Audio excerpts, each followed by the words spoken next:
From Northern California Public Media and Mensch Media, welcome to Living Downstream. I'm your host, Steve Mencher. This time, we take you to a little city with big plans for changing the world. While we're there, we ask what role local governments can play in the movement for climate justice. That's where climate activism and the fight for social justice meet.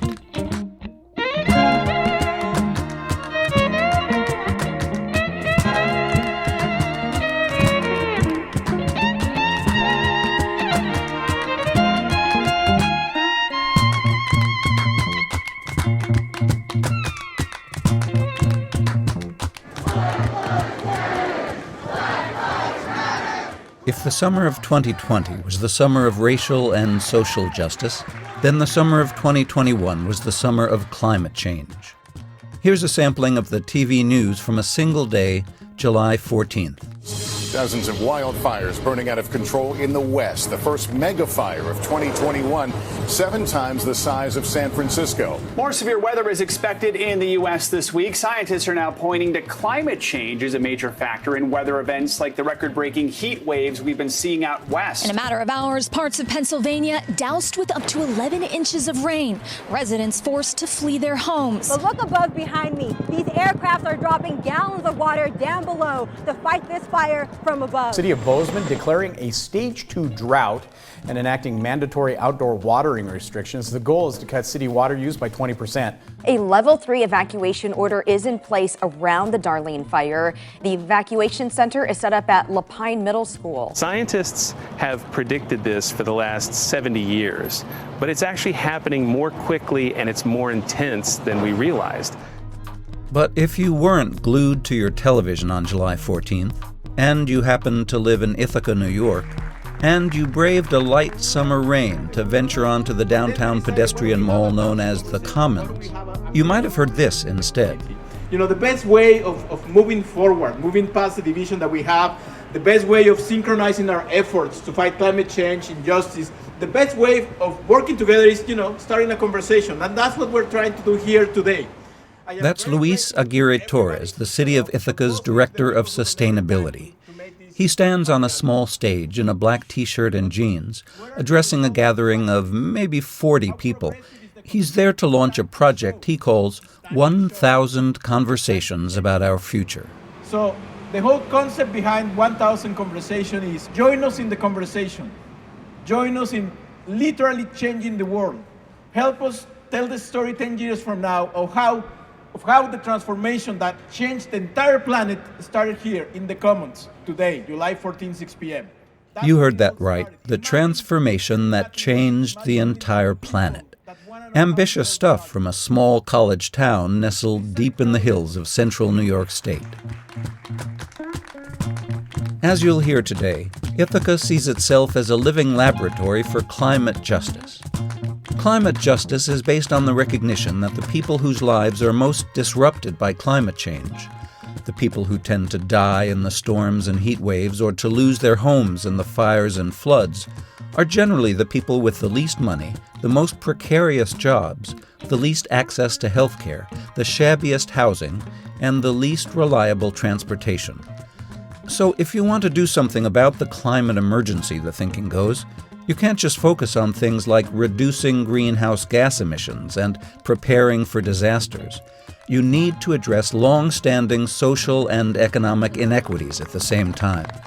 What we're gonna do is gonna make sure that communities like Flint, Baltimore, the South Bronx... Climate justice is the big idea behind the Green New Deal, the resolution that Representative Alexandria Ocasio-Cortez first introduced with Senator Ed Markey in 2019 and reintroduced in April of 2021. We're gonna transition to a 100% carbon-free economy that is more unionized, more just, more dignified, and guarantees more health care and housing than any we ever have before. That's our goal.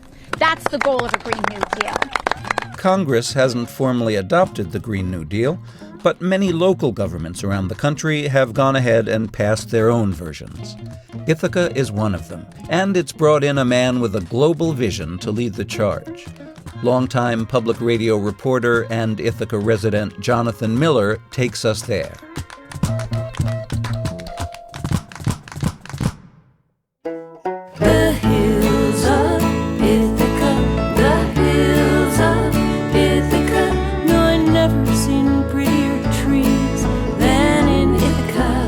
Ithaca people like to brag that our town is centrally isolated. We're 4 hours from New York City, 4 hours from Philadelphia, 4 hours from Toronto. There's no interstate or Amtrak station, and if you think you may have passed through on your way somewhere else, you haven't. We're not on the way to anywhere.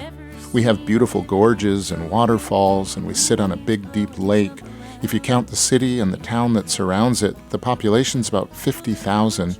Add 30,000 students at Cornell University and Ithaca College, and you get what some surveys rank as one of the best educated metropolitan areas in the country, although metropolitan is a bit of a stretch. The effects of climate change are not as dramatic here as they are in other places. The weather is definitely getting weirder. We sometimes have floods and we sometimes have droughts, but we're not what you'd call a front-line community. 9, 10, 11, 12, the climate crisis we can solve. Leave fossil fuels in the ground. But there's a huge amount of energy in the climate fight here. Climate activists have been meeting every month since 2008 to share information and strategies. Scientists at Cornell are working on all sorts of technical solutions, from earth source heating to creating fertilizer from human waste. Led by a young black mayor who spent time as a kid living out of the family car, the city government isn't just progressive, it sees itself as a global player on the environment. Hello, my name is Savante Myrick, and I am the mayor of the city of Ithaca, New York. Here's from a video posted on the city's Green New Deal website. As we enter this decade of action, while still dealing with the effects of a global pandemic, the United Nations is calling on all national and subnational governments to step up ambition beyond the national determined contributions. The city of Ithaca is accelerating the implementation of the Ithaca Green New Deal, through which we commit not only to reduce greenhouse gas emissions, but also to reduce inequality, enhance quality of life, and improve human development. That last part, the inequality and human development part, is relatively new. Ithaca City Council passed its Green New Deal resolution in June of 2019. It committed to making the city carbon neutral by 2030, not just in city operations, but in everything that happens here: industry, housing, transportation, business. It also promised that the benefits of whatever it did would be, quote, shared among all our local communities to reduce historical, social, and economic inequities. Ithaca's economy has been doing pretty well the last few years, unlike most of the towns around here. But Sustainability Director Luis Aguirre-Torres points out it's economically and demographically similar to much of the country, with poverty, homelessness, inequality, and other challenges. He says that makes it a good model for other places. It's also where the 1,000 conversations idea comes in. So those who have suffered the effects of climate change, those who have been victimized by the current economic regime, those who have been, discriminated against, those are the ones that have the experience to tell you what it's like and what it would be like if those things didn't exist. So you need to bring them in. You need to bring them into the conversation. And yeah, we're talking about having 1,000 conversations with the community. And one, it's a nice slogan, 1,000 conversations with the community. But what we're trying to do is to have a massive, long conversation with everybody who's willing to talk and willing to listen. Aguirre-Torres is not the most obvious person to lead that conversation. He just moved here in the spring of 2021, although his wife has been teaching at Cornell since 2011. He grew up in Mexico City, where he got a PhD in engineering. He spent years traveling the world designing optical networks. Then, somewhere along the line, he says, he saw the light on climate change. He helped Arnold Schwarzenegger implement climate legislation in California. Then he worked with the U.S. State Department advising Latin American governments on their climate policies. Now he's taking his big picture mindset to a much smaller stage. I've been, in conversations with people where jokingly, but they mock that I'm not from here, or that my vision is too international. And it's a funny thing to think, because I think exactly the opposite. I think it gives me a ton of ideas. I grew up in a country with very few resources in a time that was very difficult. Very few people had access to education. So the fact that I had the resources, that I had food, that I had education, people think that it makes me think that the other things don't exist. But no, on the contrary, it makes you value so much more. As a Mexican living in the United States, Aguirre Torres has had personal experience with racial bias. He tells a story about being invited to the White House to meet with President Obama and being arrested outside his fancy hotel and hauled to the police station for questioning. He says his crime was being brown. It helped him realize just how many challenges so many people face just living day to day. To identify all the issues that have to do with climate justice, just look at what makes life in America really hard for some people. That's what you need to look into. And then, you will end up with a huge list. But that's what climate justice is about, because the least able you are to prepare yourself, to educate yourself, to communicate, or to listen and understand, the more likely that you're going to be affected. So we need to go to try to solve those issues that for many people, and they tell me, it goes beyond your mandate. You're not here to solve an economic issue. You're not here to solve an education or health issue. But at the end of the day, it all has to do with climate change. So what we need to do is to have a more holistic approach to fighting climate change. And that has to do with legislation. That has to do with the way we deal with the federal government, with the state government, the way we deal with the business community. So it has to do with everything. Aguirre Torres is trained as an engineer, but he says he tends to think like an economist. He sees both climate change and social injustice as evidence of market failure. Plus, he's a numbers guy. When he first got to Ithaca, he tried to figure out how much it would cost to make the kinds of infrastructure changes that would bring the city's carbon emissions down to where they need to be. It turned out that one of the biggest sources of greenhouse gases was from heating buildings with gas and oil. So why not convert all the buildings in the city to heat with renewable electricity? And then I did the numbers, and when you do the numbers, it becomes an impossibility. Some homes, homes for 5 people, single family homes, could cost you $70,000 to retrofit and electrify. And who can afford that? So I started talking to a number of people with money. And eventually, I ended up talking to somebody who was willing to issue a bond on behalf of the city. Somebody was like, what, I can raise the money for you. So they talked to some investors, they liked what they heard, they gave them the money, and then we started thinking about, okay, how can we do this? Once again, the fact that we're looking at this as an economic issue, it has us thinking in financial terms. So what happens if we create a nonprofit that raises money from the better off part of the city, and we get the government, but also philanthropic organizations to match it? What if we calculate the interest rates that the entire city would have to pay for this program? And we raise that money for them. So at the end of the day, it becomes zero interest for everybody. So we did that. And now we have $100 million that we hope we're going to use to provide a zero-cost retrofitting and electrification for at least 1,600 buildings in the city. To give you a sense of scale, $100 million is $20 million more than the city's annual budget. The scheme has made national and even international headlines, and other cities have been calling to ask for details. But some of Aguirre Torres' other initiatives, like engaging the community in 1,000 conversations, have gotten off to a slower start. And welcome back to WRFI's special call-in with Luis Aguirre Torres. In an attempt to be helpful, I volunteer to host a call-in show at our local community radio station. I ask Aguirre Torres to lay out the case for the Green New Deal. We're masked up if we sound a little short of breath. The Green New Deal is this mission-oriented approach to the economy. We're really trying to transform the way we see the world, the way we relate to each other. We're trying to redefine the relationship that society has with the government, for example.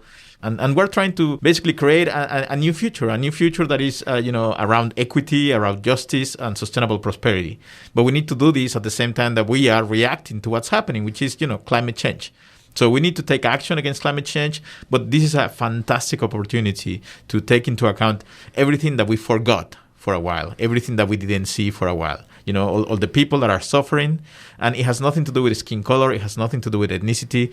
It is just people who have been affected by climate change, and we want to do right by them. So, for a while we were fighting climate change, but we were doing it from a position of privilege. But right now, that's over. Like right now, we actually need to come together as a community, and we need to make sure that everything that we do benefits everybody or nobody. Only a few people call in, but we have some clips lined up that reporters at the station have collected over the last few days. Several of the people complain about housing costs. Rent here is almost as high as in New York City. It really doesn't matter if the Green New Deal goes through or not if people don't have good places to live. I mean, it's important. Others want to talk about bus routes and bike lanes.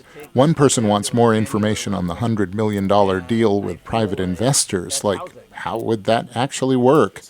A man named Anthony, interviewed at a low-income housing complex, wants to talk about jobs. I spent 8 years in the Marine Corps, okay?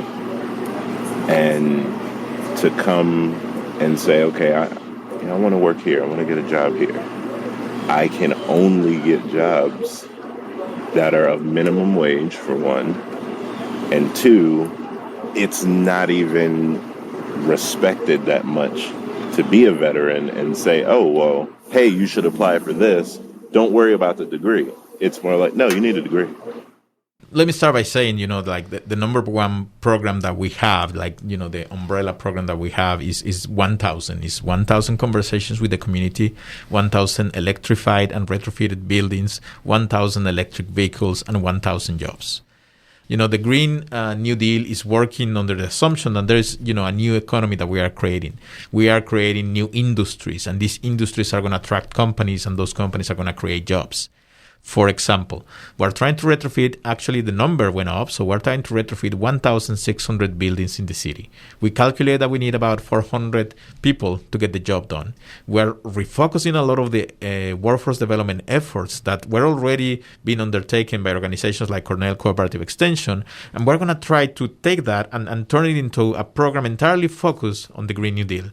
But the cool thing about it, and I think this is beautiful, the whole program is going to have a way of moving from one kind of job to another, depending on what you want.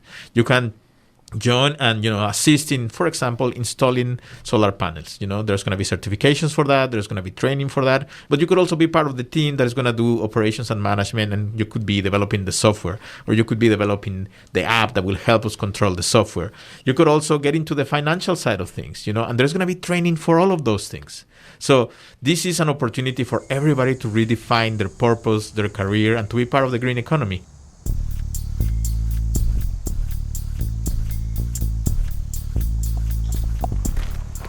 The idea of giving everyone a chance to find their purpose and become a part of the green economy feels a little remote where I'm walking now. Right now we're walking towards Buffalo Wings, Home Depot. This is life behind the big box stores. Richard Rivera leads me down a muddy trail into a wooded area known as the jungle. I call it the encampments because I think if you're in a place called the jungle, then you're thought of as a savage, a lawless person. About 50 people live here, some in beat-up trailers, others under tarps strung between the trees. The mosquitoes are fierce. How you doing? Rivera's in his 50s, slender with a shaved head. He works with a local group that helps incarcerated people and their families. He's also an outreach worker here in the encampments. It's only Richard. I'm walking by. We stopped to talk to a man named Chris. Because I'm working on a podcast about climate justice, I ask him if he ever thinks about climate change. I don't know climate change. It's natural. It happens all the time. I think we're focusing on the wrong places for that stuff. You guys are right near water and it's really low, and I guess there is some flooding. You worry about it getting worse or not so much? Oh, it could, but if you were here 3 weeks ago, this was like all water, everywhere. Like you couldn't move and not be squishing down 2 inches into the mud. A few minutes later, we meet a woman named Alicia, or Allie. She's 25, and she's lived in the encampment since she ran away from home at age 13. I'm here because I'm not comfortable out there. Like I had a 3-bedroom trailer, and I'd rather be here because I'm more comfortable. I can listen to my music as loud as I want to. I also have mental health disorders, so like I have schizophrenia and stuff. Allie has 2 kids, 6 and 4. She's lost custody of both. Rivera asks her how she feels about the future. I'm worried because a lot of us don't really, we can't keep what we have to keep us set. It's hard to survive when we do what we do, you know? What y'all did during the rainy season this time when it rained so much? I mean, this place was really bad. It was mostly we had to move people around, but pallets. Pallets are our saviors. As long as we can keep them up off the ground, we're normally pretty good. Richard Rivera tells me he's helped 7 people move out of the encampment since he arrived here 2 years ago, but it's never straightforward. People are complicated, he says, and they have complicated lives. Rivera's own story is a lesson in that. My experience was I was raised by a single mother with 8 other brothers and sisters, and we lived in the Bronx, and we lived in Brooklyn, and my mom shacked up with a heroin addict. We were on public assistance. He used to take all the money, so around 7 or 8, I dropped out of school. By the time I was 16, I was already robbing places at gunpoint, and one instant I went into a bar and grill to rob a place, and I murdered a New York City off-duty New York City police officer that was in the bar. It was a horrible crime. I went to prison. When I entered prison, I couldn't read or write. While in prison, I earned a bachelor's and master's, and just last month I graduated from Bard with another degree. When I came out, I was interested in issues of social justice, but I'm also a researcher. I like doing ethnographies. When I got involved here, I've been working here for the last 2 years, collecting narratives, trying to understand the relationships, what makes the jungle, what is the jungle, how it functions. I started out with the question, how could a place like this exist in a place like Ithaca that has this self-image as a progressive, forward-thinking place? Then it dawned on me that the jungle actually supports a lot of jobs in Ithaca. There's this whole army of people being supported by the existence of this place. And it occurred to me that Ithaca doesn't support the jungle as much as the jungle supports Ithaca. And that these organizations and agencies are really engaged, whether consciously or unconsciously, I think unconsciously, in the production of failure. I ask him if he's cynical, if he's given up hope. He takes a deep breath. My idea is this. I just want to sustain life. I want to find life and sustain it. And life will surprise you. They'll make different choices. They might age out of this. It might just be too cold one winter. We don't know what is going to affect a person's life. So we must sustain life until we can do something different. Build relationship of trust that when they're ready, they're really trusting on you to help them do it. You know what I mean? You know, you're talking about how much effort it takes for just one person and how it might not even be successful. And then, you know, this is decades and decades of work to change society. It's not that many people.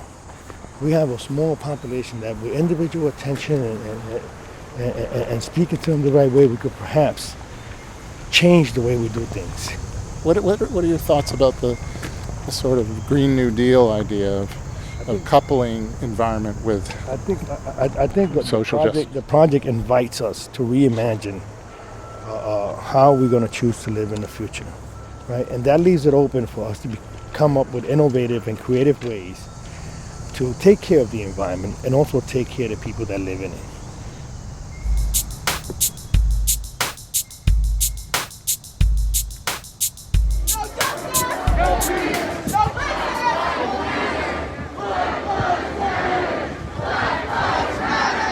In 2020, hundreds of Ithacans came out week after week to protest the killing of black people by the police. It was the first time many had marched for civil rights or racial justice. The rallies continued through the summer, mainly led by people of color. Those who are in power, white or black. A local man named Jordan Clemens was a regular speaker. I don't care what color you are, what you represent. If you're not for the greater good of this community, for all, you will be held accountable. You will be hearing from us. You will be having us as a community get together. You will have us parade in your institutions and demand justice. Clemens has since started a community development organization that includes climate education as a key component. At the same time, local climate groups have been more emphatic in their embrace of social justice causes like racial equity and indigenous rights. Laura Branca heads the Dorothy Cotton Institute, a civil rights group here in Ithaca. She appreciates the role that the city government has played in encouraging those connections. What I really like about Luis Aguirre Torres' sort of rethinking of the Green New Deal is really centering climate justice as the organizing problem and principle. For years, Branca has been working to bring Ithaca's environmentalists and social justice activists together. Back in 2011, she co-founded a program called Building Bridges for exactly that purpose. After the city passed its Green New Deal resolution in 2019, she offered to help bring new voices into the conversation. Some of the folks who are most impacted have to be at the table where the policies are being created. And that's not, it sounds like a great principle, but it's not that easy to pull off. Branca says many of the most vulnerable people don't feel comfortable standing up and addressing a city council meeting, and not everyone has access to a computer where they can join a Zoom call.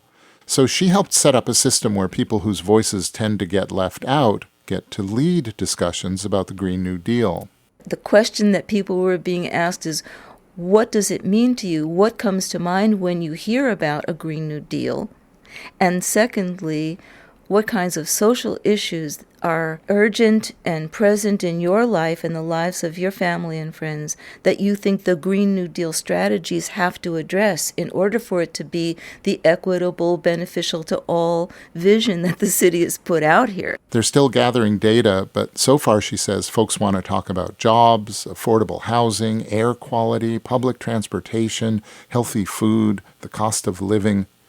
But she says that doesn't mean they're not also concerned about the climate. It's kind of like when I was growing up and we were living with the bomb, the nuclear threat, and it was sort of, and war, and it was a backdrop that just depresses you.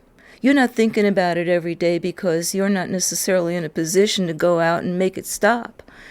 But it's not as though people don't think about it. Everybody's got news. They know that there are fires raging. They know that there are floods. They know that the climate here has changed. It's noticeable. It's very noticeable. People see that the seasons are different. They see how hot it is in the summer and how wet it is and how the snow is different and when winter starts. So it's not like it's not on people's minds. I ask her if there's any conflict between the long, slow work of social change and the urgency of the climate crisis. She gives me what I'll politely call an exasperated look. I don't feel like we can indulge in conversations about the timelines being different. There's no question that the climate crisis is life-threatening, dramatic, awful, heart-wrenching, and massive. There's no question about it, and we have to act now. And on the other hand, somebody in my family could go home from work in his car and get pulled over and stand some chance of being arrested or shot by law enforcement. There's nothing here that isn't urgent. There's just none of it isn't urgent.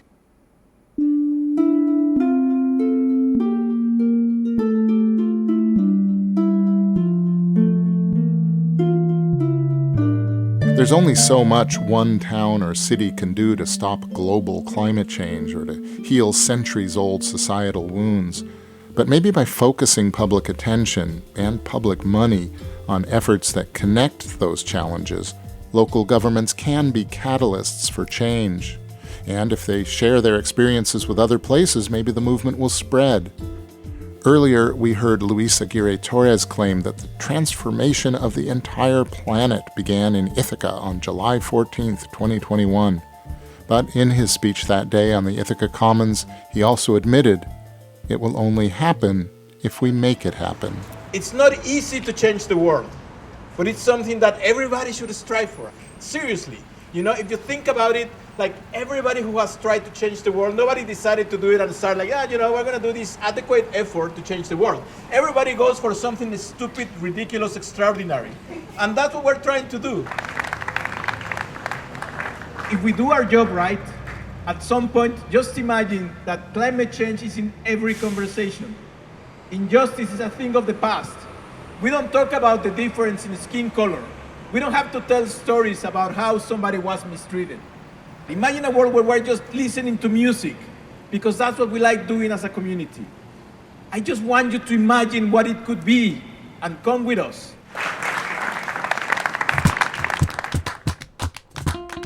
Today's episode of Living Downstream was reported and produced by Jonathan Miller.